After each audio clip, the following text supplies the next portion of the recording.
श्री दुर्गा सप्तशती का 5वां अध्याय। देवताओं द्वारा देवी की स्तुति। चंड मुंड के मुख से अंबिका के रूप की प्रशंसा सुनकर शुंभ का उनके पास दूत भेजना और दूत का निराश लौटना। विनियोग। ओम। इस उत्तर चरित्र के रुद्र ऋषि है, महासरस्वती देवता है, अनुष्टुप छंद है, भीमा शक्ति है, भ्रामरी बीज है, सूर्य तत्व है और सामद्वय स्वरूप है।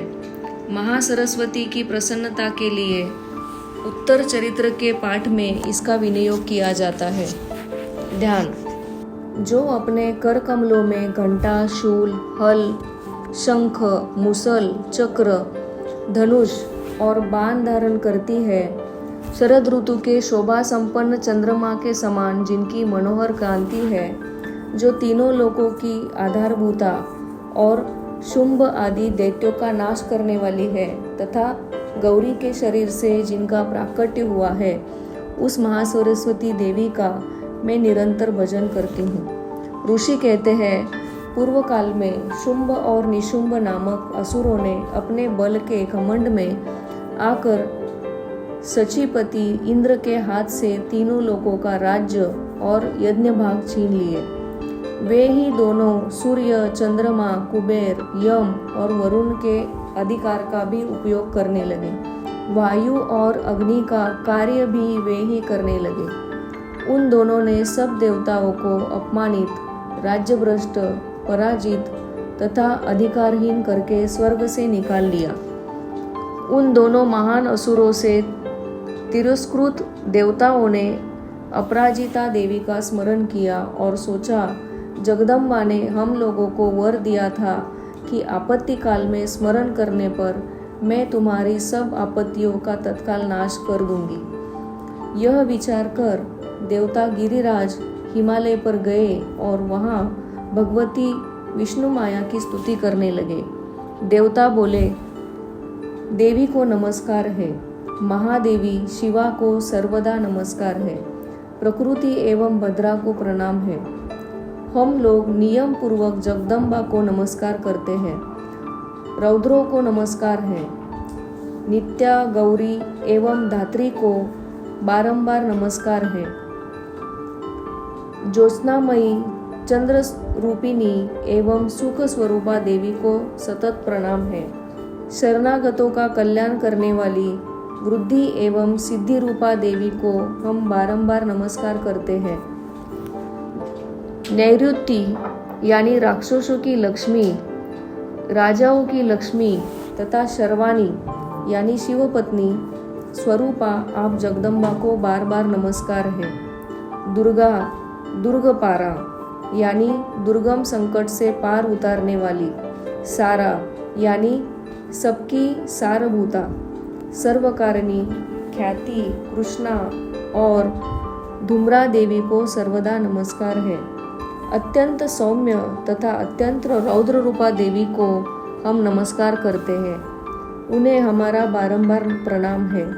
जगत की आधारभूता कृति देवी को बारंबार नमस्कार है। जो देवी सब प्राणियों में विष्णु माया के नाम से कही जाती है, उनको नमस्कार, उनको नमस्कार, उनको बारंबार नमस्कार है। जो देवी सब प्राणियों में चेतना कहलाती है, उनको नमस्कार, उनको नमस्कार, उनको बारंबार नमस्कार है। जो देवी सब प्राणियों में बुद्धि रूप से स्थित है, उनको नमस्कार, उनको नमस्कार, उनको बारंबार नमस्कार है। जो देवी सब प्राणियों में निद्रा रूप से स्थित है, उनको नमस्कार, उनको नमस्कार, उनको बारंबार नमस्कार है। जो देवी सब प्राणियों में क्षुधा रूप से स्थित है, उनको नमस्कार, उनको नमस्कार, उनको बारंबार नमस्कार है। जो देवी सब प्राणियों में छाया रूप से स्थित है, उनको नमस्कार, उनको नमस्कार, उनको बारंबार नमस्कार है। जो देवी सब प्राणियों में शक्ति रूप से स्थित है, उनको नमस्कार, उनको नमस्कार, उनको बारंबार नमस्कार है। जो देवी सब प्राणियों में तृष्णा रूप से स्थित है, उनको नमस्कार, उनको नमस्कार, उनको बारंबार नमस्कार है। जो देवी सब प्राणियों में शांति यानी क्षमा रूप से स्थित है, उनको नमस्कार, उनको नमस्कार, उनको बारंबार नमस्कार है। जो देवी सब प्राणियों में जाति रूप से स्थित है, उनको नमस्कार, उनको नमस्कार, उनको बारंबार नमस्कार है। जो देवी सब प्राणियों में लज्जा रूप से स्थित है, उनको नमस्कार, उनको नमस्कार, उनको बारंबार नमस्कार है। जो देवी सब प्राणियों में शांति रूप से स्थित है, उनको नमस्कार, उनको नमस्कार, उनको बारंबार नमस्कार है। जो देवी सब प्राणियों में श्रद्धा रूप से स्थित है, उनको नमस्कार, उनको नमस्कार, उनको बारंबार नमस्कार है। जो देवी सब प्राणियों में कांति रूप से स्थित है, उनको नमस्कार, उनको नमस्कार, उनको बारंबार नमस्कार है। जो देवी सब प्राणियों में लक्ष्मी रूप से स्थित है, उनको नमस्कार, उनको नमस्कार, उनको बारंबार नमस्कार है।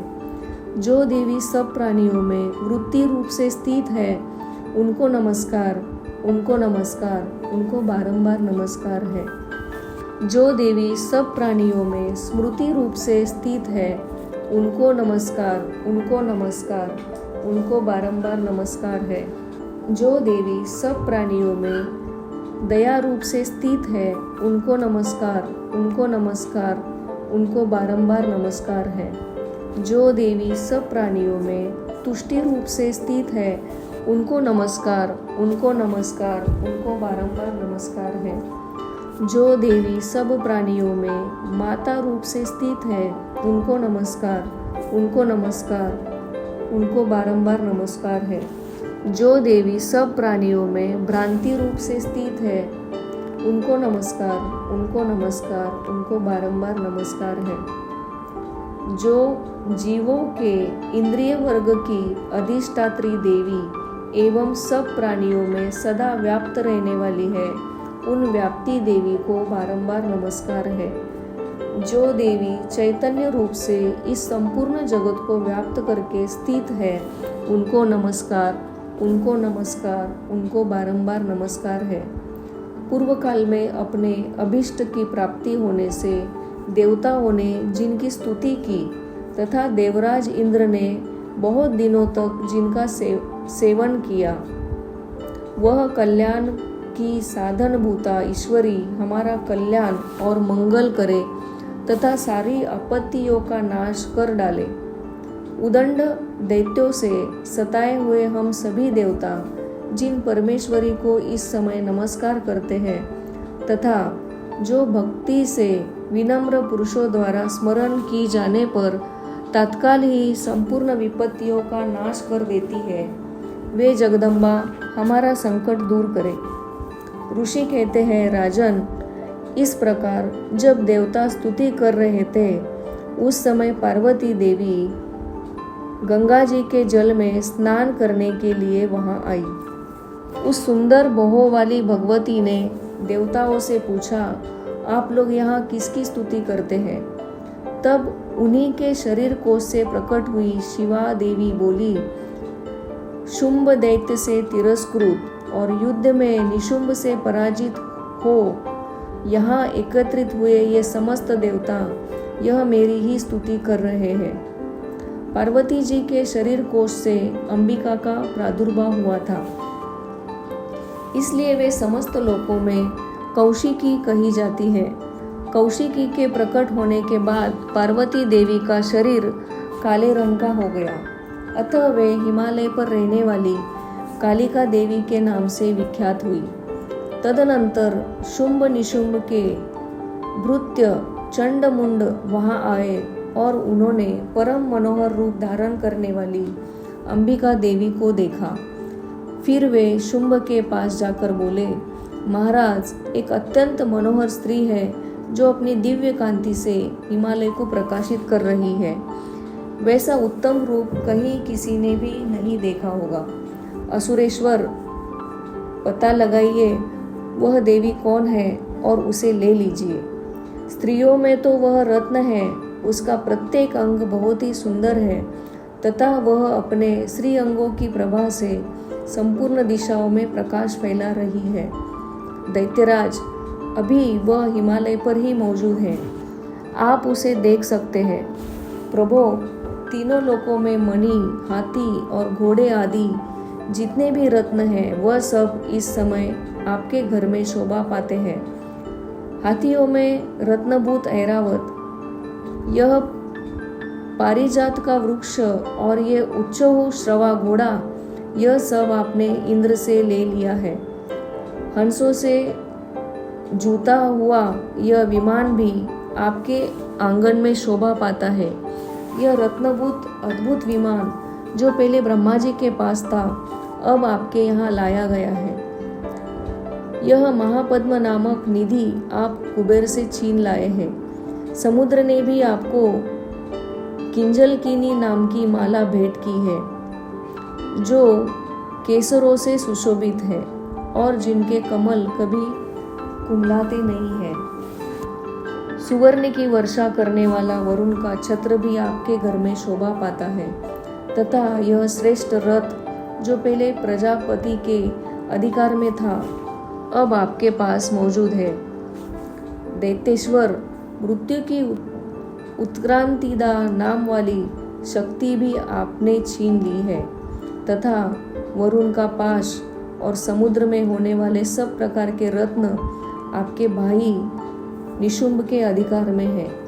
अग्नि ने भी स्वतः शुद्ध किए हुए 2 वस्त्र आपकी सेवा में अर्पित किए हैं। दैत्यराज, इस प्रकार सभी रत्न आपने एकत्र कर लिए हैं। फिर जो यह स्त्रियों में रत्न रूप कल्याणमयी देवी है, इसे आप क्यों नहीं अपने अधिकार में कर लेते?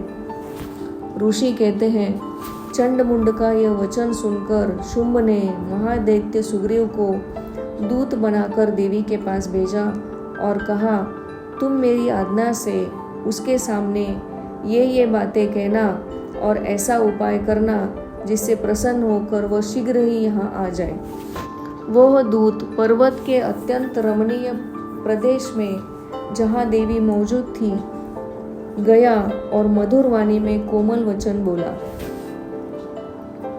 दूत बोला, देवी, दैत्यराज शुंभ इस समय तीनों लोकों के परमेश्वर है। मैं उन्हीं का भेजा हुआ दूत हूँ और यहाँ तुम्हारे ही पास आया हूँ। उनकी आज्ञा सदा सब देवता एक स्वर से मानते हैं, कोई उसका उल्लंघन नहीं कर सकता। वे संपूर्ण देवताओं को परास्त कर चुके हैं। उन्होंने तुम्हारे लिए जो संदेश दिया है उसे सुनो।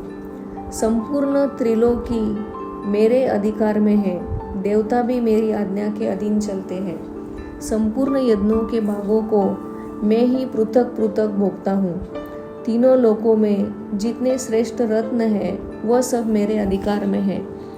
देवराज इंद्र का वाहन ऐरावत जो हाथियों में रत्न के समान है, मैंने छीन लिया है।